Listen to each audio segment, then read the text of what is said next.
Hello folks, welcome to the last of our Holy Week photo challenges, and before we go any further today, can I just say a massive thank you to all of you who have been involved this week. Every time we do something like this, when we have a bright new idea and put it out there on the internet, just at the moment when I'm clicking send and going live, I always have a crisis and convince myself nobody's watching, nobody's out there, nobody's going to respond. And you guys, you always come through. And this week more than ever, it actually really makes a big difference to me when you all send through your stuff. It really encourages me. And this week, you've really got involved. You've engaged with the different themes. You've been really creative and imaginative in the way that you've found the different photos to match the topics day by day. So thank you. If nothing else, it means a lot to me to be on the receiving end of all this beautiful photography. And today, you've really gone the extra mile on the theme of cruciform, looking for the shape of the cross in all sorts of little everyday things: door frames, fence posts, sunbeams, lampposts, and 101 other things scattered around us in daily life, hidden in plain sight, reminders of the world-shaking events of the first Good Friday.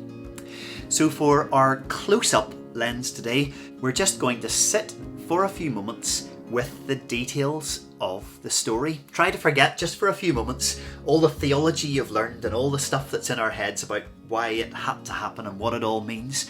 And let's just sit with those disbelieving onlookers at the foot of the cross, thinking, how can this be? Two other men, both criminals, were also led out with Jesus to be executed. When they came to the place called the Skull, they crucified him there, along with the criminals, one on his right, the other on his left. Jesus said, "Father, forgive them, for they do not know what they are doing." And they divided up his clothes by casting lots. The people stood watching, and the rulers even sneered at him. They said, "He saved others. Let him save himself if he is God's Messiah, the chosen one." The soldiers also came up and mocked him. They offered him wine vinegar and said, "If you are the king of the Jews, save yourself." There was a written notice above him which read, "This is the King of the Jews." One of the criminals who hung there hurled insults at him. "Aren't you the Messiah? Save yourself and us." But the other criminal rebuked him. "Don't you fear God," he said, "since you are under the same sentence. We are punished justly, for we are getting what our deeds deserve. But this man has done nothing wrong." Then he said, "Jesus, remember me when you come into your kingdom." Jesus answered him, "Truly I tell you, today you will be with me in paradise."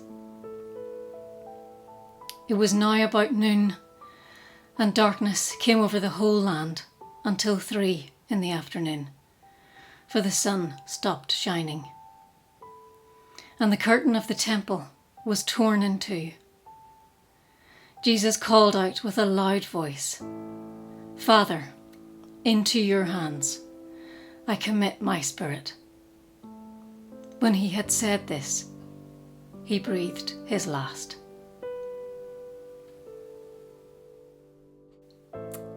It's painful, but really important, I think, on Good Friday to just take that little moment to sit there close up with the close-up lens and go through the details of that story, brutal as they are, and reflect again, how can it be that God would do this for us?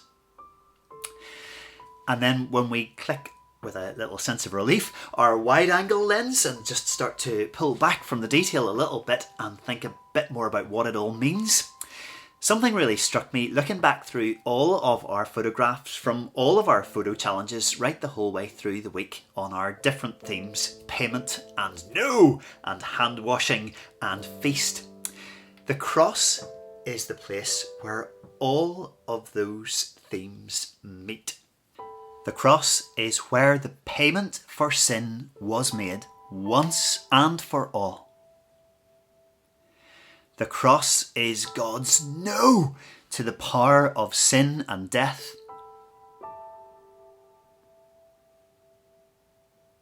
The cross is where we are washed clean, not just our hands, but our hearts and souls as well.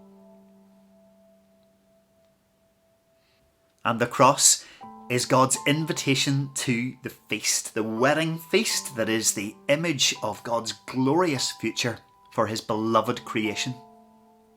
So thank you for joining me this week as we notice dotted all around us all these little reminders of the goodness of God.